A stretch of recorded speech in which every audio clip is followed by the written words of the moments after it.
नमस्कार दोस्तों, कैसे हैं आप सब। आज मैं लेकर आई हूँ आप सबके लिए कलंक चतुर्दशी की कथा और सम्यक मणि की कथा। आप जो कथा सुनने वाले हैं उसे सुनने से कलंक चतुर्दशी के चंद्रमा के दर्शन के दोष से मुक्ति मिलती है। भाद्रपद मास के शुक्ल पक्ष की गणेश चतुर्थी को चंद्रमा के दर्शन से चोरी को झूठा आरोप लगता है।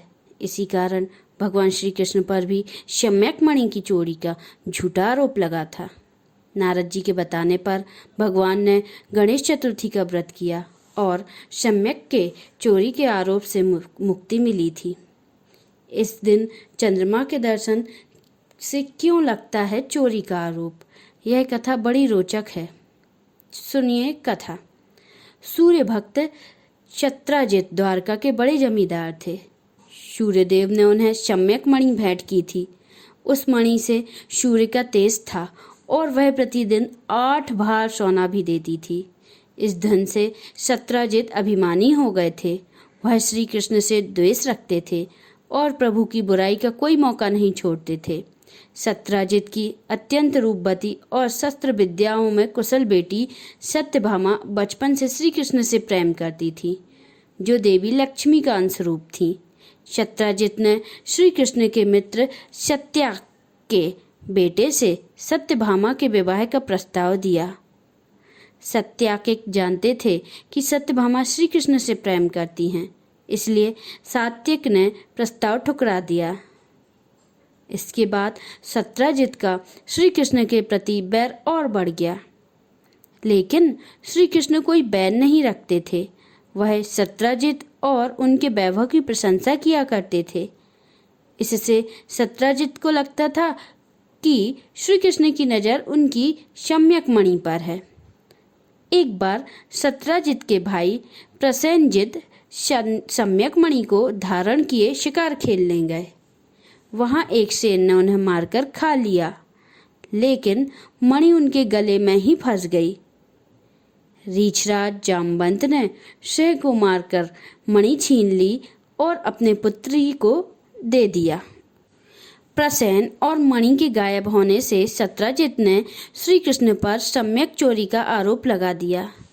चोरी का कलंक लगने से क्षुद्र श्री कृष्ण बहुत बहादुर लोगों के साथ प्रसेन को खोजने निकले।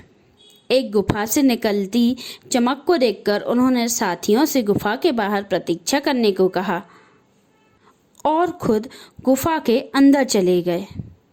गुफा में जामवंत से उनका युद्ध आरंभ हुआ। जामवंत ब्रह्मा के पुत्र थे और लंका विजय में उन्हें श्री राम का साथ दिया था। जामवंत के साथ श्री कृष्ण का युद्ध 28 दिनों तक चला। जामवंत को आशीर्वाद था कि श्री कृष्ण के अलावा कोई उन्हें द्वंद्व में नहीं हरा सकता। उन्हें समझ में आ गया कि स्वयं प्रभु के साथ वह युद्ध कर रहे हैं, तो पैरों में गिर गए। जामवंत ने श्री कृष्ण को सम्यक मणि सौंपते हुए उनसे विनती की कि वह उनकी पुत्री जामवंती से विवाह करे।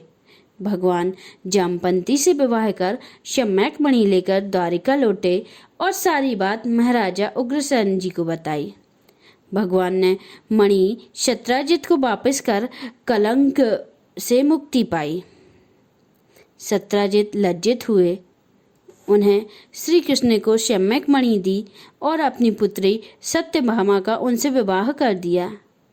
सत्यभामा को प्रभु ने पटरानी का दर्जा दिया। जिस दिन शत्राजित ने प्रभु पर आरोप लगाया था वह भाद्रपद की शुक्ल चतुर्दशी थी। मान्यता है कि इस दिन चंद्र दर्शन करने से कोई बड़ा कलंक लगता है। उससे मुक्ति के लिए कृष्ण और सत्यभामा के विवाह की कथा जरूर सुननी चाहिए। सर्वशक्तिमान सर्वव्यापक भगवान श्री कृष्ण के पराक्रम से परिपूर्ण यह आख्यान समस्त पापों, अपराधों और कलंकों का मार्जन करने वाला तथा परम मंगल है। जो इसे पढ़ता, सुनता या स्मरण करता है वह हर प्रकार की अपकीर्ति और पापों से छूटकर शांति का अनुभव करता है। बोलिए श्री गणेश भगवान की जय। बोलिए श्री कृष्ण भगवान की जय। कथा समाप्त।